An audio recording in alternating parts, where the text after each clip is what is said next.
Hello everybody and welcome back. This is Not a Pro Gardener here, and we are in zone 6B, now 7A. And it's 82 degrees outside, full sun. That's gonna cause us some issues, and we're gonna talk about that on our garden walkthrough or our market garden walkthrough. It is the third weekend in May. We just had our two first farmers markets and they went great, and we enjoyed talking to everybody that came out to see us, and we hope you enjoyed all the fresh produce that you got from us. Today we're going to do like a walkthrough, show you what's up and coming in the market, show you what we got, and we're just going to kind of walk along and talk about everything that's going on in the garden and see how it's going. So this is what it looked like a couple weeks ago before I started to harvest some of these Sal Nova lettuce heads and the spinach bed. The spinach bolted, so we tilted that in, and today we weeded it with a stirrup hoe. Now we broad forked it, and I'm not going to show you that because it looked kind of funny me lugging this heavy broad fork around. So I got that done at my own leisurely pace, and then we're going to show you the time lapse of us using our rabbit manure to amend the bed.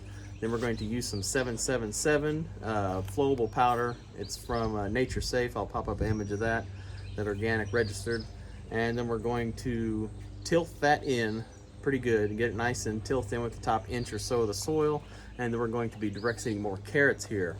And once this Sal Nova lettuce mix is done and it starts to bolt, we are going to be cropping that all out, and we are going to be replacing that with beets or carrots. I'm not quite sure just yet, and then we'll talk about the rest of that when we get there. So we're going to go ahead and time lapse this stuff, and then we're going to go ahead and do a walkthrough. So let's get after it.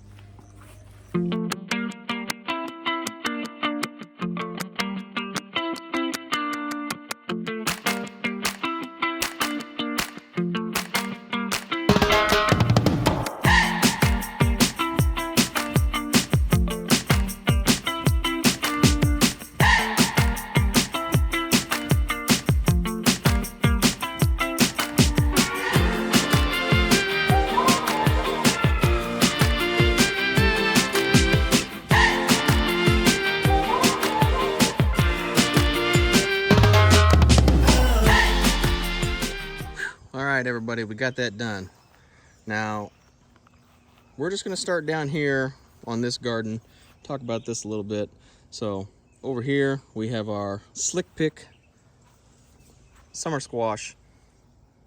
And down on this end down here, we have our extra row of zucchini right here. And on the left is a hedgerow of marigolds we got for beneficial insects.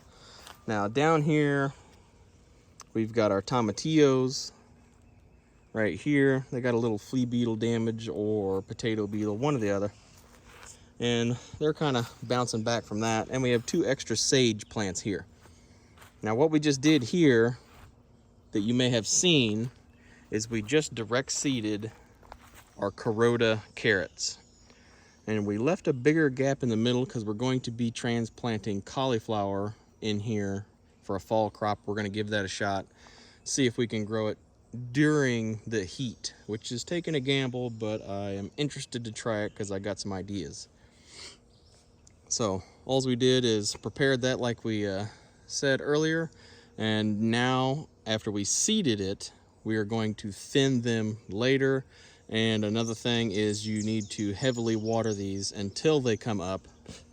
Usually I have to do it every morning and evening. So if anybody's direct seeding carrots, that's the secret. They always have to have moisture until they come up.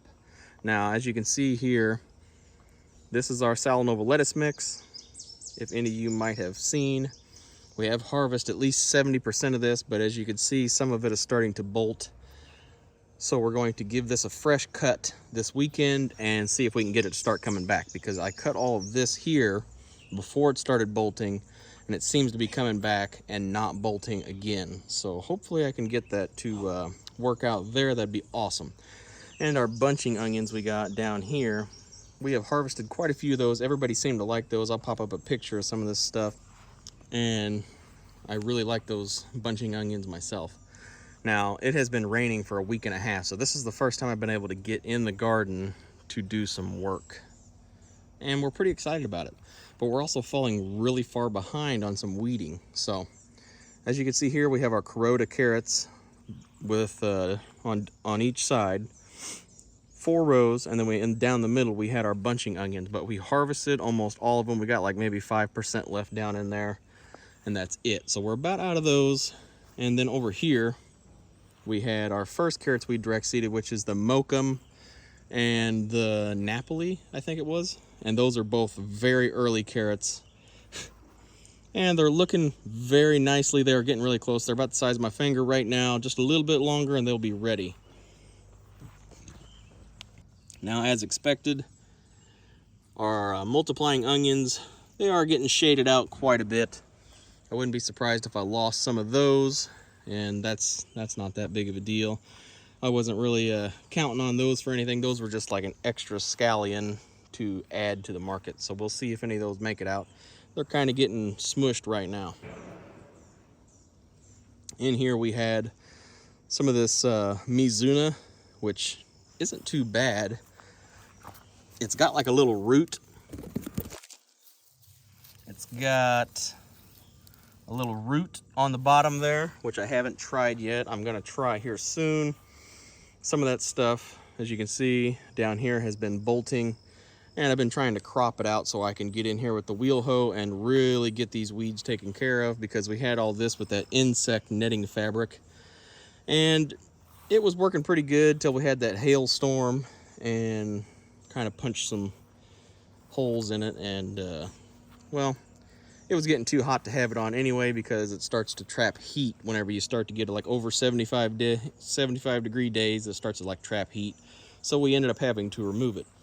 So let's go ahead and walk through, and we're going to check out these crops. And by the way, this is our kale out here, and here is our cauliflower row right here. As you can see, the heads are about the size of a softball or baseball right now. Nothing wrong with that, but if I give them another week or two, they will start to size up. So I can selectively harvest these so they all fit the bill as I need them. So this one right here, this one is ready to be harvested. I don't want them to get too much more bigger than that. And this one here, these two are ready to be harvested, and that one is really close. But man, that cauliflower is just so eye-catching. It just pops, and I'm so ready to try it. Now over here, we have our Mizuna and Mibuna on each side.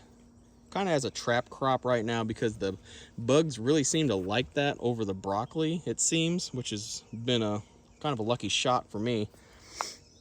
And the broccoli is just starting to get ready to flower, which kind of stinks because I want them to get a little bit bigger. But as you can see how they're breaking apart, it's not a uniform head like this one looks like it is a little bit. But whenever they start to flower, they start to like break apart from each other in little clusters. And it's still edible. And actually the flowers, I believe, are edible as well, which is very interesting. I might try that. But this one is definitely getting ready to flower. And this variety just kind of was a little bit of a stinker. So this is what they should look like. And it's just got too hot for them. And we got one decent one right here. This one will probably be harvested here soon. And a lot of these ones that are starting to get ready to flower, those will all be harvested as well, probably. I just don't want to take the chance and it be ruined. We're gonna do some selective harvesting this weekend and see what we can do. So over here, as you can see, we have a very intensively planted couple beds here. Now, we'll break it down a little bit. We got our Salanova lettuce heads here along this row. As you can see all the way down, they turn to red on the way down. And then here on the side, I believe I have my avalanche beets. And on this side, I have the Chioggia beets direct seeded, and then we have our lettuce heads all the way down as well on each side of these tomato plants. We got shallow rooted crops in with the deep rooted crops. These guys will be out of here within the next 3 weeks probably. I mean, it just depends on how hot it gets, because if it starts to bolt, a lot of this stuff is going to be composted and rabbit food, which is fine. And most of it is going to be harvested for leafy greens for the future as well. This row here all these tomatoes are cherry tomatoes. We have 15 plants, and I have one Edox here on the end here. And then we have our Mountain Vineyard grape cherry tomatoes. And then as we get down to about right here, it switches to our Sun Sugar cherry tomatoes. And I might have those varieties mixed up in order, but those are the varieties that we have down here. And I am very excited to see those as well. Now, over here, which I'm really interested in, these tomatoes right here are our heirloom mortgage lifter tomatoes. Those are all looking very nicely. I need to put another row of Florida Weave on them. And I think I got about 8 or 9 of those. And then we're gonna switch to the Red Snapper variety, which is a very good canning variety. They are a hybrid and they hold very well and have a pretty decent flavor. I really like these. I've grown them several years in a row now. And I think they will be a good fit for anybody looking to have a good snacking tomato. Okay, over here, let me get on this side. And as you can see here, I have an extra bed.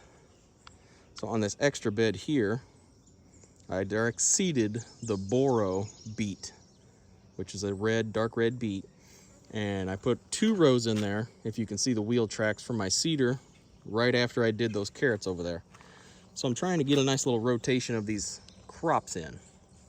Now, on each side of these pepper plants, which is in the middle here, kind of see them, they're really competing for height here because I'm gonna have to harvest all this Swiss chard the best I can this weekend. I'm gonna have to crop out of a lot of it because we had, unfortunately, some potato beetles. And you can kind of take care of their larvae. I believe it's like every 2 or so weeks. I believe they hatch out, and you can use DE to kind of take care of those. And we've been trying to keep that up, but we had rain for like a week and a half, so I couldn't do anything about them, and they really love the Swiss chard here. So we're gonna have to do like a mass harvest on that and crop it. Now, on this side, the hail put a lot of holes in our giant eggplant here. And I don't have no pictures of that, but we will hopefully grow some 4 pictures later on. Now, we have 3 different varieties of bell peppers. We have 3 different varieties of bell peppers, and I'll pop up images of those here so you can see what they're going to look like.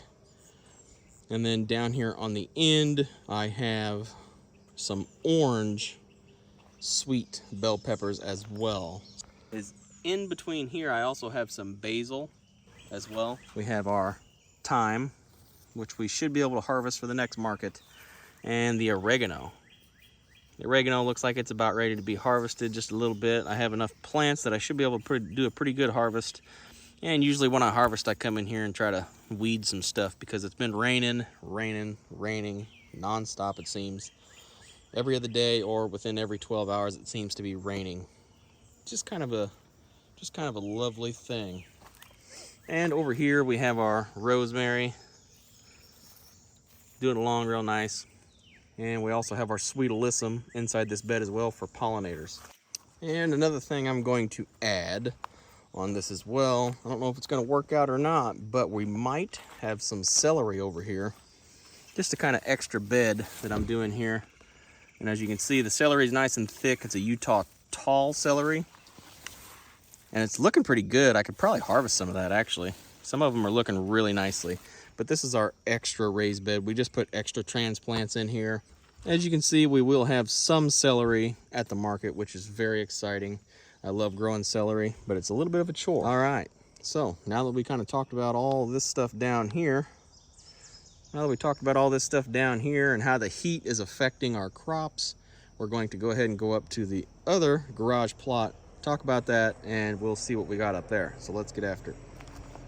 All right, everybody, so this is the bed that we got to upkeep. We've been getting so much rain that I have not been able to get in here and work on some stuff. So let's step in the shade a little bit.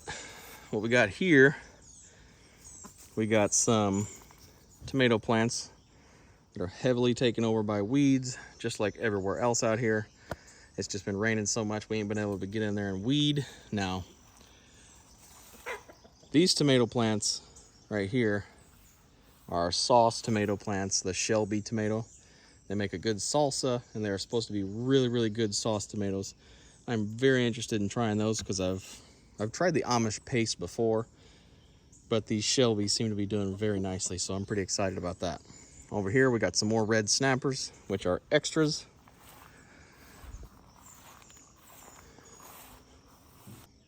And over here we got our zucchini plants and some more summer squash down here until the bugs pack them off. They usually don't last very long until the bugs get to them. And usually whenever that happens, I'll just pull them up after I get my fill of them, because by the time summer comes around, everybody usually has these growing. So I don't really like to keep a bunch of these around. I can always crop this out, weed it, and put something else in here that could be of benefit. Now, what is this net, you might ask? This is a Coco Core net. And instead of buying the Hortonova trellis plastic, I got this biodegradable one, and it's actually really, really strong. It seems to be a pretty good fit. We got our cucumbers in here that are looking pretty bad for weeds. The rain usually keeps me behind on a lot of that, so we got all these slicing cucumbers here, about a 30-foot row of each. These were transplanted, these were direct seeded, and the transplants are starting to finally perk up. We got a lot of work to do up here this weekend, weeding all of this stuff. And these are the pepper plants.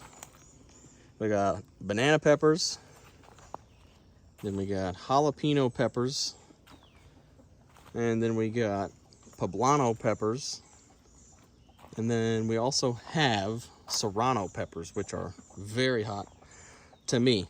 And then we also have 2 extra jalapeno peppers here, and they all look like they'll be very, very delicious.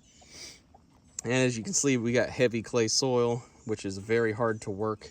So it's kind of challenging whenever it rains so much. This stuff just holds on to that moisture really, really badly, which causes a lot of issues like that.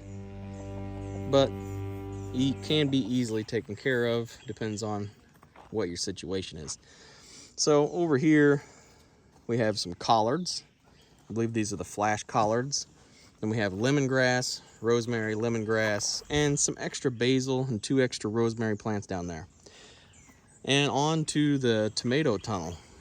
We have marigolds planted on the outside here for beneficials. The tomato tunnel looks amazing so far. Got to do some pruning and some trellising tomorrow after I weed, so pretty much going to spend all day up here in this garden and then head back down to the other one. See if you can get that in the shot there. These tomatoes are looking absolutely beautiful. I am ready. I am so ready to have one of these be ripe. Probably like everybody else in the world right now, but we're getting really close. I'd say probably within 2 weeks they're going to start turning. And I am really hoping they do, because I love my tomatoes.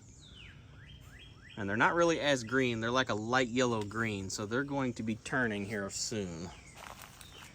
Kind of take a little stroll through here.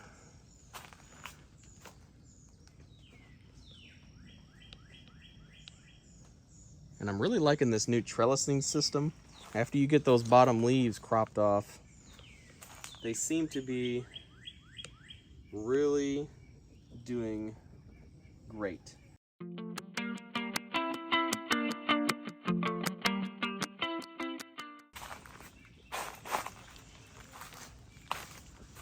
Okay, so as you can see here, this tomato, I can't even, that's crazy how big this thing's getting. I really don't want them to get too much bigger than that. That's about perfect size right there. I'm sure that's probably a 14-ounce fruit probably. And that's about what I'm shooting for. We'll see how that ends up. I love seeing this. We've been working pretty hard on this tunnel. A lot of days pruning, like a lot of days pruning, but that's okay. It'll all pay off. These guys on this side are kind of lagging, so I'm thinking next year I'm just gonna do 4 rows of tomatoes and leave that one out and make the aisles bigger, just for a little more comfort. The Pink Wonders are kind of lagging along over here. They're not doing as good as these Gin Fizz variety right here. This guy's rocking. Those guys are a little slow. The Edox here, this cherry tomato is rocking. They're doing awesome. And the Meyer Nor tomato. Hopefully not very many people mind those. I am really excited to try them myself. They look delicious. And then we got some more Pink Wonders over here.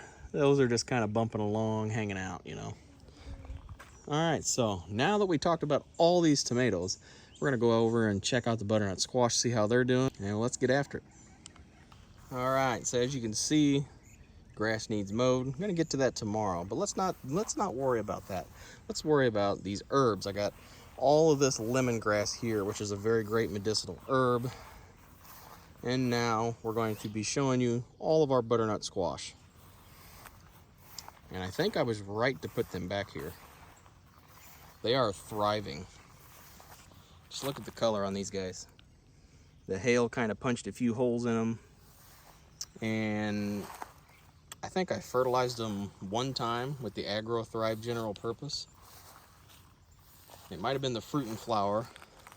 I think it was the AgroThrive Fruit and Flower. I fertilized all these with, and with some of that 777 for a good base. But they are just doing really nicely. Hopefully I can keep them going. I really want to see some of those butternut squash. And we're doing it out here. See how it's shaded by about, since it's going to be really hot, I wanted to plant them. Since it's going to be really hot, I wanted to plant them here behind the house in the shade. Try to do a little microclimate, and it really seems to be working, because usually at this point of the daytime they would be really taxed because of the heat. And I've always had issues with that with these before, but I think I may have got something worked out here. We're gonna see. I don't know for sure, but it seems like it's working. Let me know in the comments below if you've ever done something like this. But I'm starting to think I might be planting some heat tolerant romaine lettuce heads back here as well, just to kind of see if I can grow those in the heat of the summer as well. So. All right, everybody, so that was the market garden tour, and I hope you enjoyed it. We got plenty of stuff going on, a lot more stuff going on in the future, and we got a lot more stuff going on in the future. I hope you enjoyed on this little walkthrough with me. You can see what's probably going to be coming up in the market coming along, and I hope I see a lot of you guys out there checking out the cauliflower. That stuff looks great. I am ready to try it myself. So this is Not a Pro Gardener here. Don't forget to like, share, subscribe, and ring that bell to get notified every time I come out with a new video. Thanks for watching. I'll see you out there in the garden.